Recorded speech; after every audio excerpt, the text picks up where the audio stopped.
नमस्कार। आज हम कबीर दास के द्वारा रचित पद नंबर 2 का अध्ययन करेंगे। कबीर दास जो कि संत मार्गी कवि हैं और ये भक्ति काल की निर्गुण धारा से संबंधित हैं। इसमें ये समाज में व्याप्त ढोंग और आडंबरों पर प्रहार करते हैं और बताते हैं कि इन ढोंग और आडंबरों के करने से ईश्वर प्राप्त नहीं होता है, बल्कि हमें सहज और सरलता से ही ईश्वर मिलते हैं। तो कबीर देखो इसमें क्या कहते हैं, संतो देखत जग बौराना। संतो यानी सज्जनों, देखत देखिए, जग यानी संसार, बौराना यानी पागल। हे साधुओं देखिए ये संसार पागल हो गया है। साच कहो तो मारन धावे। सच, साच यानी सच, सत्य। सच कहो यानी सच्ची बात कहता हूं तो मारन यानी मारने के लिए, धावे यानी दौड़ता है। झूठे जग पतियाना, झूठी बातों पर, जग यानी संसार, पतियाना यानी विश्वास करता है। हे साधुओं देखो ये संसार पागल हो गया है। साच कहो यानी सच्ची बात कहता हूं तो मारन धावे, मुझे मारने के लिए दौड़ता है। झूठे जग पतियाना और झूठी बातों में विश्वास करता है। नेमी देखा धर्मी देखा। कबीरदास कहते हैं मैंने नेमी यानी नियम, नेमी देखा यानी नियम के मानने वाले को देखा है। धर्मी देखा, धर्म को मानने वाले को देखा है। प्रात करे स्नाना, प्रातः यानी सुबह, स्नान यानी स्नान। मैंने नियम को मानते हुए धर्म को मानने वालों को देखा है और सुबह सुबह उठकर स्नान करने वालों को भी देखा है। नियम और धर्म के साथ प्रातः उठकर स्नान करके ईश्वर की प्रार्थना और उपासना करने वालों को देखा है।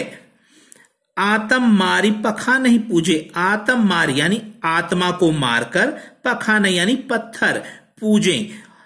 अर्थात कबीरदास कहते हैं कि मैंने नियम और धर्म को मानने वाले लोगों को देखा है जो प्रातः काल उठकर नहाते हैं और फिर अंतर आत्मा को मारकर पखा नहीं पूजे, पत्थरों की पूजा करते हैं। उनमें कछु नहीं ज्ञाना, और उनमें कुछ भी ज्ञान नहीं है, उन्हें ईश्वर का कुछ भी ज्ञान नहीं है, वो सिर्फ ढोंग करते हैं। बहुतक देखा पीर ओलिया। कबीरदास कहते हैं कि मैंने बहुत सारे देखे हैं पीर ओलिया, मुस्लिम जो साधु संत यानी मुस्लिम पीर और फकीर यहां पर उनसे संबंधित हैं।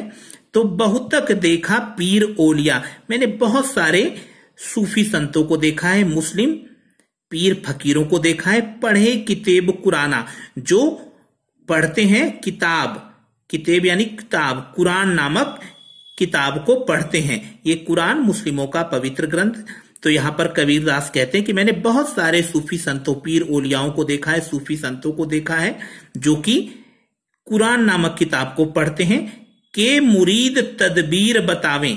के मुरीद, मुरीद यानी शिष्य को, तदबीर यानी उपाय बताते हैं। मैंने बहुत सारे सूफी संतों को देखा है जो कुरान किताब पढ़कर अपने शिष्यों को उपाय बताते हैं।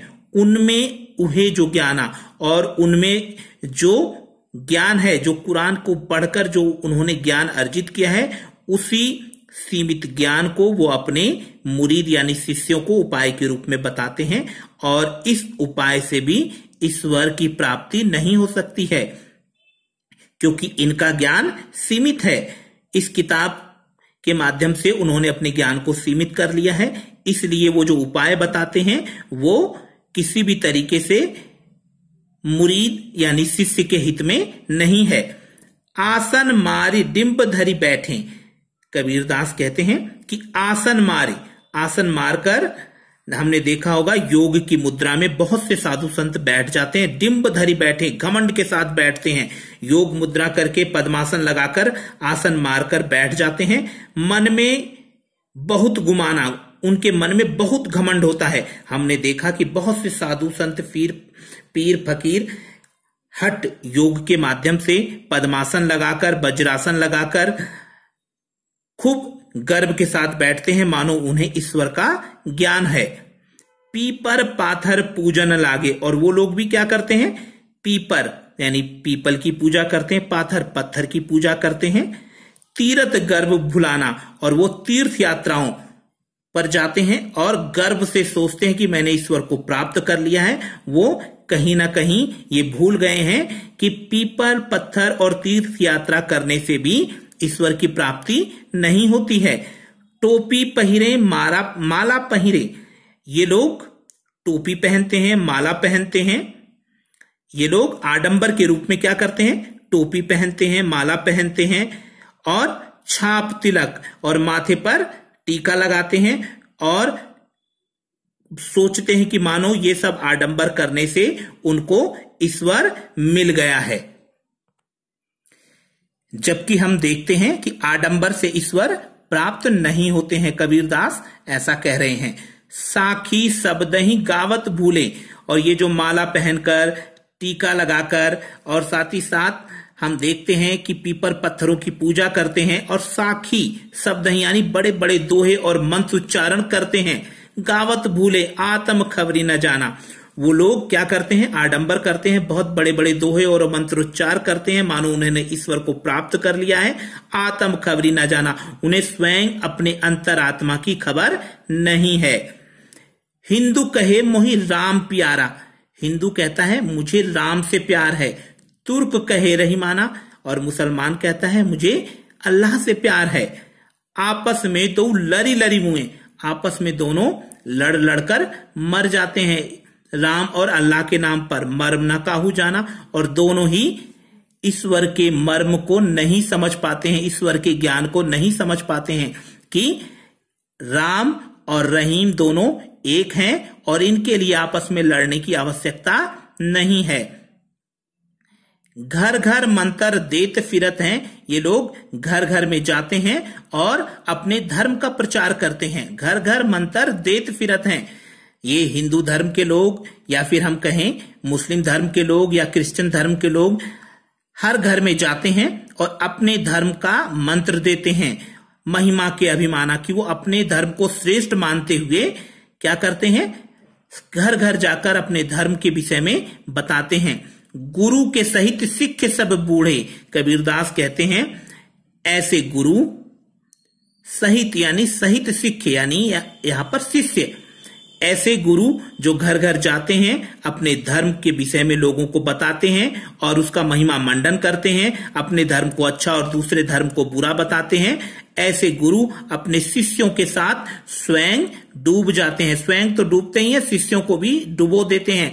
अंत काल पछताना, और अंत में शिष्य और गुरु दोनों पछताते हैं, क्योंकि गुरु ने शिष्य को सही ज्ञान नहीं दिया और शिष्य उस ज्ञान से सफल नहीं हुआ, इसलिए अंत में दोनों पछताते हैं। क्योंकि सभी धर्म एक ईश्वर की उपासना पर बल देता है और अपने अपने धर्म को मानते हुए एक ईश्वर की उपासना के लिए प्रेरित करता है। लेकिन हम क्या करते हैं?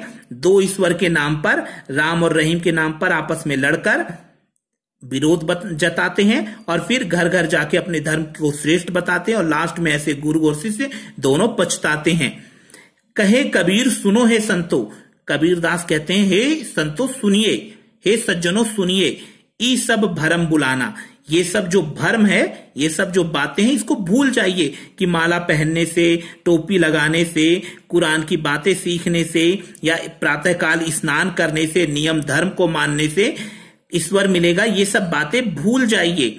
केतिक कहो कहा नहीं माने, कबीरदास कहते हैं मैं कितना भी इनको कहता हूं लेकिन ये मेरी बात नहीं मानते हैं, क्योंकि मैं जब सच्ची बात कहता हूं तो मुझे मारने के लिए दौड़ते हैं। ऊपर कहा ना कि मैं जब सच्ची बात कहता हूं तो मारन धावे, साच कहो तो मारन धावे, तो यहीं पे कहते हैं कि केतिक कहो कहा नहीं माने, मैं इन्हें कितना भी समझाता हूं कि मेरी बात मानिए, नियम धर्म स्नान करने से, पत्थर की पूजा करने से, मंत्र पढ़ने से ईश्वर नहीं मिलता है, ऐसा अगर मैं कहता हूं फिर भी ये मेरी बात नहीं मानते। केतिक कहो, कितना भी कहो कहा नहीं माने, सहजे सहज समाना, कि ईश्वर तो सहजता से प्राप्त होता है, सरलता से प्राप्त होता है, लेकिन ये लोग बिल्कुल भी मेरी बात नहीं मानते हैं और सच कहता हूं तो मुझे मारने के लिए दौड़ते हैं। पूरी ये इस पद में भक्ति रस है और इसमें संगीतात्मकता भी है, इसको गाया जा सकता है बड़े आसानी के साथ। और हम देखते हैं यहां कबीर की जो भाषा है वो खिचड़ी भाषा के अंतर्गत आती है,